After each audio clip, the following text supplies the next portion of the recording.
শেষ ওভারে জেতার জন্য চিটাগাং কিংসের দরকার ছিল 15 রান। ওভার বাকি মুশফিক হাসান ও জেসন হোল্ডারের। স্বাভাবিকভাবেই অভিজ্ঞ হোল্ডারকে বেছে নিতেন যে কেউ। মেহেদী হাসান মিরাজ হাঁটলেন উল্টো পথে, বল দিলেন মুশফিককে। 15 রান সামলাতে পারলেন না এই পেসার। শেষ বলে হারের পর হোল্ডারকে বল না দেওয়া প্রসঙ্গে হোল্ডারেরই দুটি ডেলিভারির কারণ জানালেন মিরাজ। বুধবার রাতে মিরপুরে বিপিএলের দ্বিতীয় কোয়ালিফাই হয়েছে টানটান উত্তেজনার। তাতে 2 উইকেটে জিতে ফাইনালে উঠেছে চিটাগাং কিংস।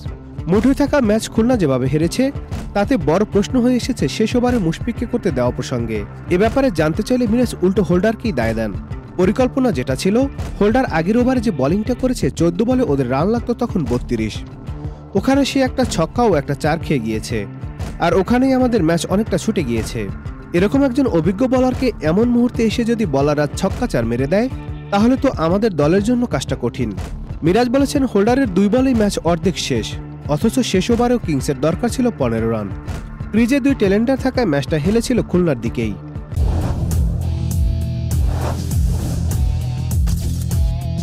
নাজমুল হোসেন শান্তর পর দেশের দ্বিতীয় ব্যাটার হিসেবে বাংলাদেশ প্রিমিয়ার লিগ বিপিএল টি-20 ক্রিকেটের ইতিহাসে এক আসরে 500 রান করার নজির গড়েছেন মোহাম্মদ নাঈম। বুধবার 5 ফেব্রুয়ারি মিরপুর শেরেবাংলা জাতীয় ক্রিকেট স্টেডিয়ামে চলতি বিপিএলের দ্বিতীয় কোয়ালিফায়ার ম্যাচে চট্টগ্রাম কিংসের বিপক্ষে 22 বলে 19 রান করা ইনিংসে এবারের আসরে 500 রান পূর্ণ করেন খুলনা টাইগার্সের হয়ে খেলতে নামা নাঈম। চলতি আসরে এখন পর্যন্ত 14 ম্যাচের 14 ইনিংসে একটি শতক ও 3টি অর্ধশতকে 511 রান করেছেন নাঈম।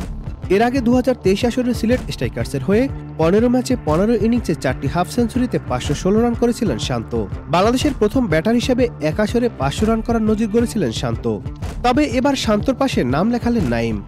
বিপিএলের এক আসরে অন্তত 500 রান করা তৃতীয় ব্যাটার হলেন নাঈম। প্রথম ব্যাটার হিসেবে বিপিএলের এক আসরে 500 রান করেছিলেন দক্ষিণ আফ্রিকার রাইলি রুশো।